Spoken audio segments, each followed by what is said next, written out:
The light over the Jordan River is white and unforgiving. By its banks, a crowd of dusty, hopeful people gathers to see the wild man, John, a figure who seems carved from the wilderness itself. Clad in camel's hair, he preaches with a raw, desperate energy, immersing his followers in the river's cool embrace in a ritual of renewal. Among the crowd, unassuming and patient, stands Jesus. When his turn comes, he steps into the water. John sees him, and a profound stillness falls over the Baptist. His fierce certainty dissolves into awe. He gestures, a silent protest that he is unworthy to perform this act. Jesus offers a small, reassuring nod, placing a hand on John's shoulder, a gesture of shared purpose. With trembling hands, John lowers him into the current. As Jesus rises, water cascading from his hair, the oppressive glare of the sun seems to soften. A single white dove descends, hovering for a perfect, impossible moment above his head before ascending into the sky. Jesus looks upward, his face a portrait of sublime peace. He has accepted his path. The wilderness is a character in itself, vast, silent, and hostile. For 40 days, Jesus wanders this landscape of cracked earth and scorched rock. The sun and stars mark the passage of time as he grows gaunt, his physical form pared down to pure spirit and will. In his exhaustion, the heat on the horizon shimmers and coalesces into a shadowy, indistinct figure. The tempter offers no words, only images. It picks up a stone, round and smooth as a loaf of bread, and presents it, an answer to the gnawing hunger in Jesus' belly. Jesus, though starving, slowly shakes his head, his gaze fixed on a point beyond the horizon. The scene shifts in a dizzying instant. They stand on the highest pinnacle of the temple in Jerusalem. The tempter gestures to the terrifying drop, an invitation to display power, to force belief through spectacle. Jesus simply closes his eyes, shutting out the temptation, and refuses again. Another shift, and there on a high mountain, the kingdoms of the world spread before them like a tapestry. Wealth, armies, and glory, all shimmering with false promise. The tempter bows low, offering it all in exchange for a single, silent act of worship. For the first time, Jesus turns his full attention to the figure. His gaze is not angry, but filled with an unshakable authority that seems to bend the light around him. He raises a hand. The illusion shatters, and the tempter dissolves back into the empty, howling wind. Jesus is left alone, exhausted, but whole. On the shore of the Sea of Galilee, two brothers, Peter and Andrew, fight with their empty nets. Their movements are heavy with the frustration of a fruitless night's labor. On the shore, Jesus watches them. He doesn't shout, but makes a simple gesture, pointing to a patch of deep water. Peter, exasperated, throws his hands up, but something in the stranger's calm certainty compels him. With a shrug, they cast the net one last time. The moment the net hits the water, it is pulled violently taut. The boat lurches as the net filled with a thrashing, silver mass of fish, so many that the ropes begin to tear. The brothers, their faces masks of disbelief, struggle to haul in the impossible catch. Peter stares from the writhing pile of fish to the man on the shore, and the truth of the moment washes over him. Awe, then reverence, then a deep, humbling understanding. He falls to his knees in the boat. When they come ashore, they leave the miraculous catch without a second glance. They follow Jesus. Further on, they see Matthew at his tax collector's booth, a man isolated by his profession, counting his cold coins. Jesus stops and extends a hand. It is not a command, but an invitation. Matthew looks from his fortune to the man's face, and for the first time, he sees a path away from his gilded cage. He pushes the money away and walks out to join the others, a free man. The group grows and a crowd follows, drawn by a gravity they cannot name. A blind man by the road, living in a world of sound and touch, reaches out a hand into the noise. Jesus kneels, spits on the dust to make a simple paste of mud, and anoints the man's eyes. When the man washes the mud away, his world explodes into light and color. His first sight is of the faces of the people around him, and his own hands, and the boundless sky. His silent cry is one of pure, unadulterated joy. In another village, Jesus teaches in a house so crowded that 4 men, desperate to bring their paralyzed friend to him, climb to the roof. They dig through the clay and lower the man on his mat into the center of the room. Seeing their faith, Jesus kneels, takes the paralyzed man's hand, and gives a firm, encouraging nod. With a trembling effort, the man stands. His atrophied legs find strength.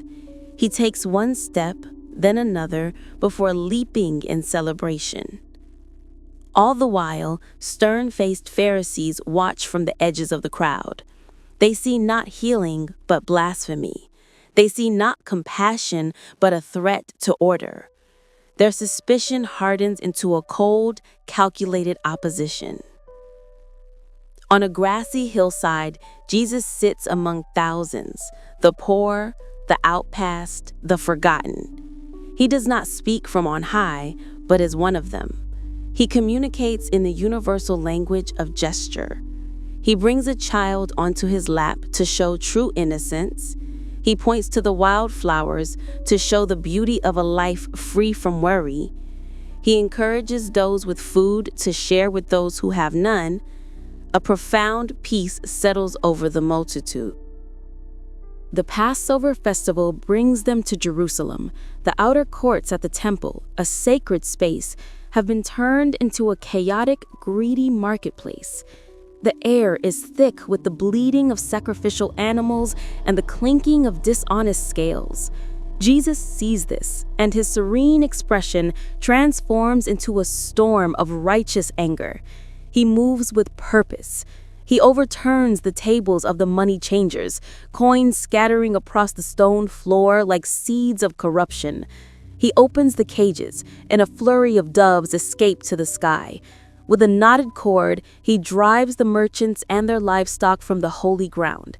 It is not an act of random violence, but a cleansing fire. The temple priests, led by the high priest Caiaphas, watch with unveiled fury. In their eyes, this is the final transgression. In that silent, tense moment, his fate is sealed. In an upper room, lit by the warm, flickering glow of oil lamps, the mood is intimate and somber. Jesus takes a loaf of bread, breaks it with a deliberate, meaningful motion, and shares it with his 12 disciples. He takes a cup of wine and passes it around the circle. His gaze lingers on each of them, but when it falls on Judas, it is filled with a deep, knowing sorrow. Judas cannot meet his eyes. Later, unable to bear the weight of his secret, Judas rises abruptly and slips out into the night, clutching a small purse of coins. Jesus watches him go, his face a portrait of grief. The other disciples are merely confused. He then kneels and washes their feet, a final lesson in humility and service that they do not yet understand. In the moon-dappled Garden of Gethsemane, Jesus prays alone. His disciples, tasked with keeping watch, have fallen asleep nearby, highlighting his utter isolation. He is not a serene deity now, but a man in agony, wrestling with the terrible weight of his destiny. Sweat, like drops of blood, forms on his brow. He finds his peace in acceptance. The tranquility is broken by the light of torches. Judas leads the temple guards through the olive trees. He approaches Jesus, his face a wreck of conflict, and delivers the sign, a kiss on the cheek, an act of love twisted into the ultimate betrayal.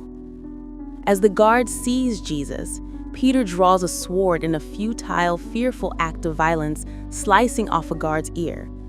Jesus stops him, his expression one of pained command, and gently heals the wounded man.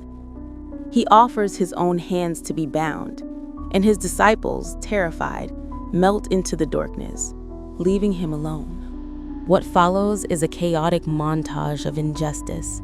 Before Caiaphas, Jesus remains silent against the chorus of false accusations.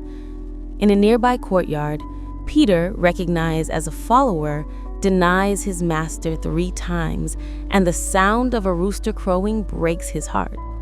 Before the Roman governor, Pontius Pilate, Jesus is a silent enigma. Pilate, a man trapped between his conscience and political expedience, offers the crowd a choice between Jesus and a hardened murderer, Barabbas. The incited mob screams for Barabbas. Pilate calls for a bowl of water and washes his hands of the affair, a public gesture of private cowardice. The Roman soldiers then take Jesus, pressing a crown of thorns on his head and mocking him as a powerless king. Jesus carries the heavy cross beam through the jeering streets. He stumbles and falls, only to be forced up by a soldier's whip. His mother, Mary, watches from the crowd, her face a silent mirror of his suffering. At the hill called Golgotha, he is nailed to the cross.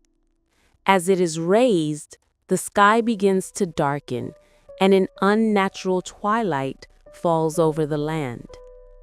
He hangs there, a figure of profound suffering, yet his gaze holds not hatred, but forgiveness. With a final, shuddering breath, his head falls to his chest. At that moment, the earth trembles violently. Far away, the great curtain in the temple rips in two. The mocking crowd turns to terror. A Roman centurion, hardened by a life of brutality, stares up at the figure on the cross, and his face is transformed by a sudden, terrifying, and complete understanding. On the 3rd day, at dawn, Mary Magdalene comes to the tomb to anoint the body. She finds the great stone rolled away and the tomb empty, save for the neatly folded burial cloths. She collapses in grief. A figure approaches, whom she mistakes for the gardener. Then he turns. It is Jesus. Not a ghost, but alive, bearing the wounds of his ordeal, yet radiant with a peace that transcends all understanding. Her grief shatters, replaced by a joy so pure and overwhelming it leaves her breathless. Later, on a mountain in Galilee, Jesus stands with his disciples. They are no longer the frightened, scattered men from the garden. They are filled with a new and fearless purpose. He gives them no final speech, but in a sweeping gesture towards the horizon, he gives them their commission. He raises his hands in a final blessing, and a brilliant light envelops him as he begins to ascend into the sky. The disciples watch until he vanishes into the clouds. For a moment, they stand, staring at the empty heavens. Then they look at one another. A silent understanding passes between them. They are no longer just followers. They are the beginning. They turn and begin their walk down the mountain, ready to carry his story to the ends of the earth.